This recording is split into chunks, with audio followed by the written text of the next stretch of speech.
doing? I'm chilling, working on a lot of music. I bought a home studio because I was a little eerie about going into public studios and stuff. So Yeah. I finally got the home studio in, and it's been like non-stop record after record. I'm finally getting some records in with some artists that were way overdue to work with and stuff, and I'm hyped. I've seen that you worked with Young Stitch before. That's my brother right there. I love Youngster. It's my homie.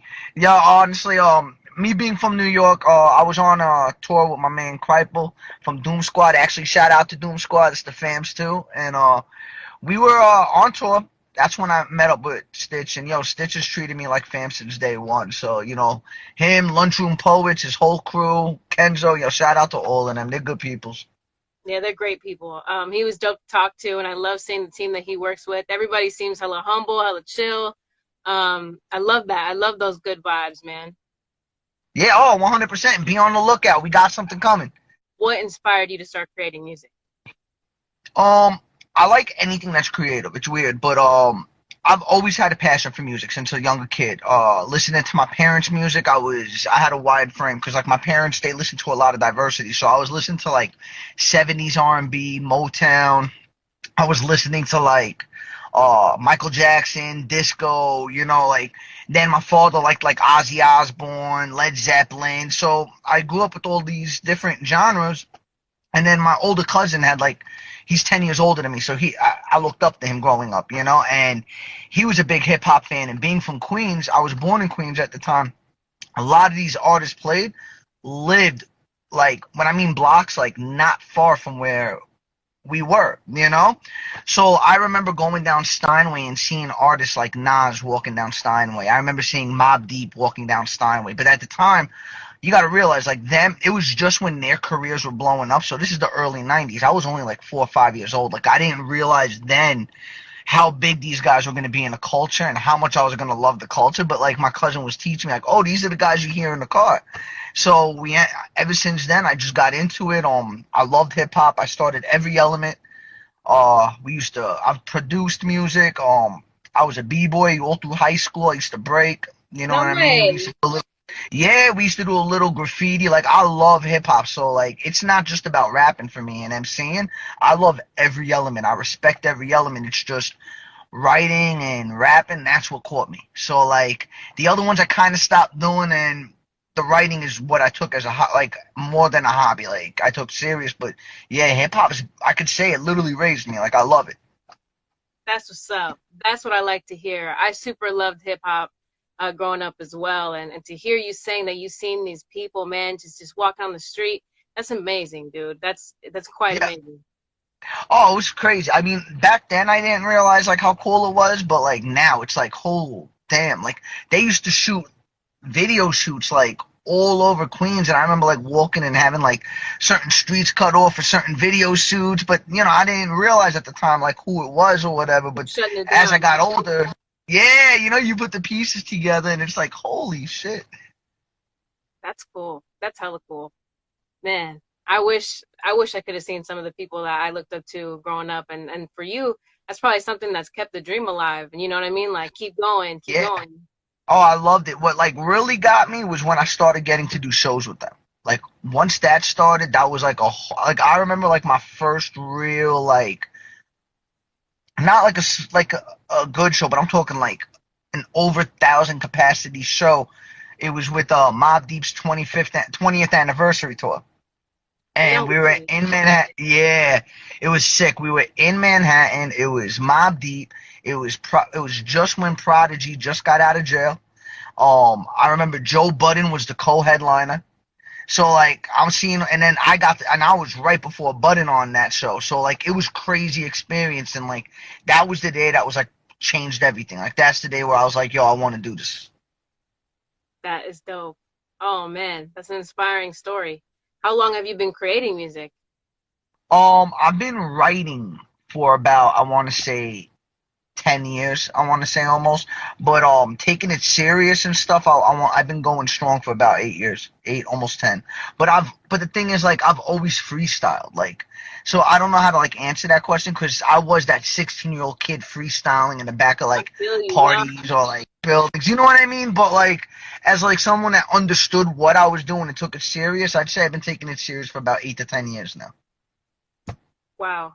I commend you for that, dude. That's a long time to be in the game of music, and you kind of seem like you know your ins and out because you're already on tour. You're doing a bunch of things on tour. I've seen that since like Oh, 2017. thank you. I dig a little bit, so I saw that and proud of you, I man, appreciate. I Thank you. may not be nobody to you today, but just so we're here today and I'm proud of you, man. Nah, That was dope. well now we homies for life now. You already know We this is homies for dope. life. That's what I like to hear. Hell yeah. You know what I'm saying? Nah, it's cool. Like, I don't know how to explain it. Like, it's just like a dream come true. Because I'm someone that the way I look at things is like as fast as you can get something, you can lose it. Oh my God, You yeah. know? So instead of like taking it for granted or anything like that, I rather appreciate it because you never know how long you're gonna have something. What's your new album? Right now I have a project that dropped last year. It was the Steve Marr project. It was my first ever released full album, fully produced by my homie Stigmata from here in Long Island, and it was more of like a personal thing. It's the reason why I named it after like my name is because now you know who I am. You know what I've gone through a couple, So now I want like the rest of my projects. I like to. I'm very conscious in a lot of my writing, but I like to like talk about modern dates. So like, all right, I told you a little of the past. There'll always be those reminisce tracks, but like, all right, now here's Status. Let's have some fun. It's just like one of those projects I had to get off my chest in order to like keep going. That's amazing. That's dope. And your latest one is called Snap? Yeah, it's a new single I just dropped. And matter of fact, I'm just like testing the waters now. I'm trying like a few new marketing plans online. Okay. So what I'm trying to do, yeah. So like everything's like trial and error. So we're gonna do that, but I've been recording a lot because I'm planning to drop a lot for 2021. So for this year, I'll probably drop like another like maybe 3, 4 records for the year or whatever. But starting next year, my goal. I'm not saying it's gonna happen, but my goal is I want to flood the market. Like I'm trying to drop at least maybe a song a week. Hey, that would be amazing. I'm looking through your YouTube channel right now. I want to shout out some of the platforms that you're on. Okay, So I see that you're on Spotify and YouTube. Are you on Apple Music and Google and stuff everything, like that? Man, he's on everything. everything. Well, click in Status631. I'll go on all of it. That's dope. That's dope. I was gonna play a little bit of your music. I play a little bit of at random music. All right, So that way I all can ask what inspired it, and get that genuine what made you make that. right. Sounds good. I have fun with that. So hopefully I can remember some of them, but I'm with it. If you didn't know now, you know I'ma catch your body. If you didn't know now, you know I'ma catch your body. If you didn't know now, you know I'ma catch your body. Catch your body. Catch your body. So you gonna make it damn. Walk with your face, give it, hold the mic in your hand. Hitting local shows, thinking you the man. Promoters look you walk, you don't stand the chance. Been there, but I'm past But I that. You passed sell that. tickets while I'm You booked with the tell me main act. I'm booked So with when I the tell man. you I'ma get it, I get it. Hit and I'ma expose you. get it. I'm Bitch, I'ma getting make you ready. I know the way most you are. It's about time somebody goes sets apart. Credit I got don't come with a bar. When I bring it to you, push it out hard. When you gonna man up? Good with the man, shake his spit, don't add up. That's where you get your dance from. Make it till you make it. I can't stand them. Yeah, I remember that. That was an older record. What you called? I don't know. I don't even know where that song came from. I just like heard the beat, and when I first heard it, I remember giving like, you ever get like those like scrunch faces when you hear a beat, like, ooh, you get all hyped about it, and so I heard it, and that melody just went with that, and I was just in an aggressive mood. I think I was just having like one of those days, and I just wanted to write one of those. I just need to let energy out. Like I remember recording that, and like at one point being like, because I was just letting it all out. That's amazing. That really came from the heart then. That was it. Yeah, I guess that day I hated people that day. When you first started rapping and things like that, like how far did you want it to take you? How far did you think it could take you? How far do you think it can take you? Honestly, I never really think of that, to be honest. Like, honestly, I love it. It don't matter. I don't care. Like, I'm not trying to be like the next Eminem, the next. Drake the next, 50 Cent. Like I'm not trying to be any of that, you know. But like I do it because I love it. Like I do it because I like to write music that I know people could relate to. And like if it can get somebody through their day, then you know what, my job is done. Whether or not I got 50,000 stream, you know, if I get 50,000 streams, 5 streams, or 3 million streams, you know, like if I know at least the record affected 1 or 2 people, it made it for the better, the positive, it got them through their day. Yo, my job was done. That's a real artist right there, y'all. Ladies and You know, gents. It's a true artist. He's thinking about the people. He's thinking about if he's able to get you through life. And that's incredible. I admire that because there are a lot of artists out like there. You hear them on mainstream. They only care about themselves, the money, the bitches, and the clout. And that's not the kind of artist that, you and I would want our nieces and nephews, my sisters, and everybody. Like, we wouldn't want these people listening to that kind of shit because it's at the same time, yeah, it's like, what's the point of that? Listen to the real. You know what I yeah. mean? You got a No, lot I of hear real you. songs on your album. So, Thank Thank you. I appreciate that. It means a lot. You know, I just, like I said, I use music a lot as like a self-expression. So, you know, if I'm not writing about me, then I guess it's really not me and the music, you know, I'm just entertaining, you know? yeah. Is it kind of hard to make money in the music industry? That's hard because how bad do you want it? Yeah, it's true. It's pretty much like anything, like what you put, like one of my favorite sayings is like what you put into life is what you get out of.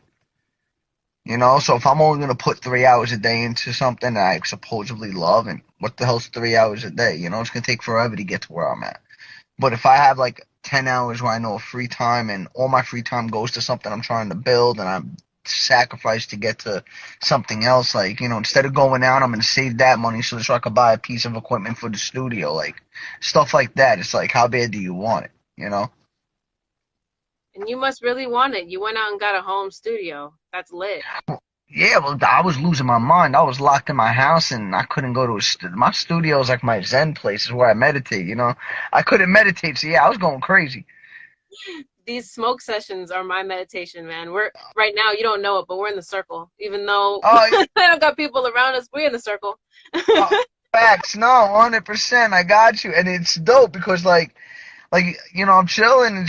I'm with it, but even with the smoking, you're quarantined. It's like fuck. What else is there to do? I It's just want hard, to man. record.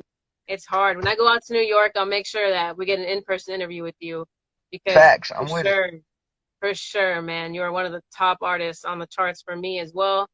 Uh, Appreciate. just just being real, just getting back to me ASAP, just making sure that you kept the date. Much appreciation and respect from me to you, my friend. Thank you so much. I got you. I appreciate you having me on. Hell yeah, hell yeah. Till another day, man. Stay safe, No doubt. stay lit, stay positive. Word. Stay safe out there.